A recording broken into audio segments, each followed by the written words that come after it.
केंद्राची योजना एक गावात नाही जिल्ह्यात ज्या गावात पैसे नाही आले आता सध्या कामं चालू आहेत 900 कोटी रुपये आपण आणले जल जीवन मधून 6000 कोटी रुपये रस्ते आणि या वर्षी 500 कोटी रुपये इलेक्ट्रिसिटीच्या स्टेनरिंगसाठी केंद्र सरकारकडून आणले 33 एक्झिट सबस्टेशन बांधणार आम्ही पहिल्यांदा वाजवाडा केलं वाजवणीला केलं मावळेला केलं आता सांगलीला करू चिंचणीला करू देवगडला करू या प्रवासामध्ये चिपळेला केलं शेतकऱ्याच्या 5-5 किलोमीटरवर 33 केवीचे सबस्टेशन करतो आम्ही जालन्यासाठी आणखी कॉलेज आणलं 200 कोटी रुपये खर्च करून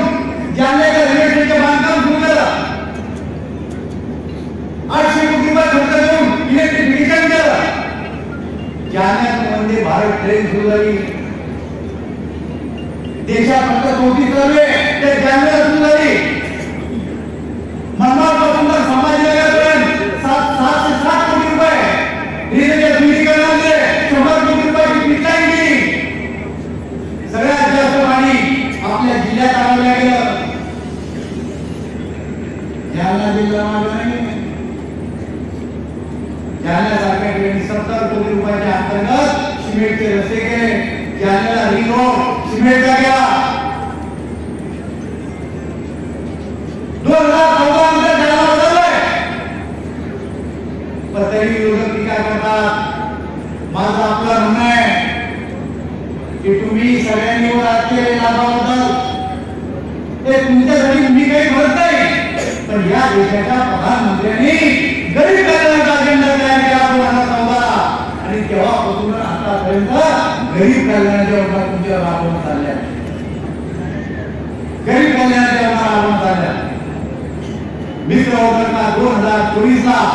या देशाचे प्रधानमंत्री पुन्हा नरेंद्र मोदी जर झाले तर आज आपल्या देशाची इकॉनॉमी 10व्या नंबरवर होती ही 5व्या नंबरवर आणली त्या 3ऱ्या नंबर आणण्याचं स्वप्न आपल्या देशाच्या प्रधानमंत्र्यांनी पाहिलेलं आहे अमेरिका चायना आणि त्याच्यानंतर भारत हा जगाच्या पाठीमध्ये गेला आहे आज आपल्या प्रधानमंत्र्यांची लोकप्रियता जगाच्या पाठीवर नंबर 1 आहे जर आपलं कौतुक करत आहे G20 साठी परिषद आपण घेतली आपल्या देशामध्ये 60 शहरांमध्ये 200 बैठका घेतल्या आणि जगाला दाखवून दिलं आमच्या देशात फिरा आमचे विमानतळ पहा आमची रेल्वे पहा आमचे रस्ते पहा आमचा देश सुधारला पहा आणि तुमच्या देशात जाऊन सांगा आता भारत बदललाय म्हणून समारोहामध्ये होतो दिल्लीमध्ये जगाच्या पाठीवरच्या साऱ्या प्रधानमंत्र्यांनी मोदीजीचं कौतुक केलं इकडे या देशामध्ये मोदीजीचं कौतुक झालं आणि तिकडे राहुल गांधी लंडनमध्ये म्हणतात आमच्या देशाची लोकशाही धोक्यात आहे अरे बाबा आपल्या देशाची वेगवेगळी माहिती देशात पाहून करतात त्याचं कारण असं आहे की जगात माझी आजी प्रधानमंत्री होती माझा बाप प्रधानमंत्री होता प्रधानमंत्री तर मी व्हायला पाहिजे होतो पण हे गरीबाचं होतो आलं तुम्ही प्रधानमंत्री झालं होतो रात्री झोपून या पण या देशाच्या लोकांची कमाल आहे की त्यांनी आपल्याचा माणूस आपलं कल्याण करणारा माणूस आणि भविष्यात पुन्हा पुढच्या कामाचा काम करणारा माणूस देशाचा प्रधानमंत्री केला